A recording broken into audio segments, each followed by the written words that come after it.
All right, this segment is sponsored by Trey, Harrell Law. It's time for Trey Helps, and with the summer vacation just around the corner, what happens? Now listen closely. What happens if you're in an auto accident while out of the state? Joining us right now is attorney Trey Harrell to give us more. Good to have you with us, sir. Good to see you. Thanks for having me, as always. Looking every day is patriotic. Well, thank you. Well, God bless America, right? Yes, sir.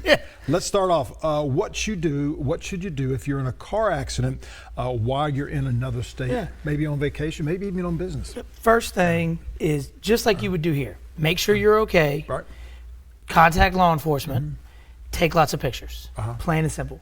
But you've got to be aware that depending on what state you are, the laws are different. So you just got to make sure that you get those pictures, get law enforcement to get the report, and make sure you're okay so you can handle it the way you got to handle it. Can you give us a little example of some of those different laws, maybe out of South Carolina?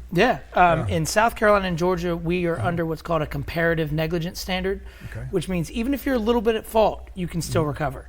But if you look at North Carolina or Virginia, they've got contributory negligence, which means if you contribute to the accident, you probably are going to get nothing. And then there's even states like Florida and Louisiana, or there's states like Florida and Kentucky that have no fault, which means that if you are in the accident, you go off your own insurance. So there's that piece. On top of that, every state has a different statute of limitations, whereas in South Carolina, typically if you're in an auto accident, you have 3 years. But some states like Tennessee, you only get 1 year to file the claim. So you've always got to be aware of it. And if you're involved with a government actor, a city or a county truck, that could change the statute also. So you've always just got to make sure you get those pictures, make sure you're okay, and then contact a lawyer. Yeah. Contact your insurance company. Let's talk about also, does your insurance company that you have here in the state of South Carolina, does that cover you elsewhere? Typically it should. Most policies, it should do that. However, use the key word, if I can interrupt. Typically. Well, you know, I'm a lawyer, so I'm not going to, I've always got to qualify. You are reading between the lines. You got yes, to. Sir. Typically, in South Carolina, when you have a policy, it should cover you in other states. If you're traveling to Mexico or Canada, contact your insurance company. Just really either way, check in with your insurance company and make sure you're covered when you go to one of these other states. And if you're staying for an extended period of time or moving, make sure you change your policy to that state, because the last thing you would want is for you to be in an accident and really injured and your insurance company not help you.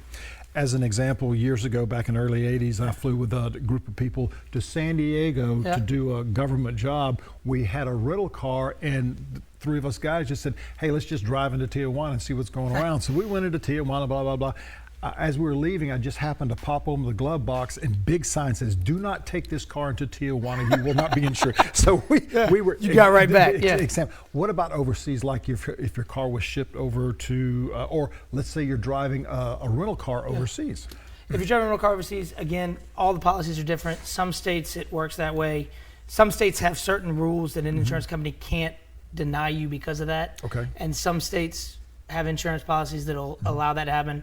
Typically, it is just a cluster of a situation when you're involved in an accident in another state, and even more of a reason why you need to get an attorney. Particularly if you're overseas, you need to contact an attorney just to make sure you're protected. Insurance companies have hundreds of attorneys, so you might want to make sure you have at least one fighting for you. Absolutely. And you know all about that because your dad is an insurance agent with State Farm. Does it make it easier for an insurance company to deny you a payout? Well, they're probably going to try, because an insurance company will try to do anything they can to pay you less money. We talk about that all the time. However, if it's a very clear and blatant denial when there shouldn't be a denial, it may be a bad faith claim, which means you would have another claim against the insurance company. So yet another reason to contact a lawyer, because it's very convoluted and a difficult puzzle to undo.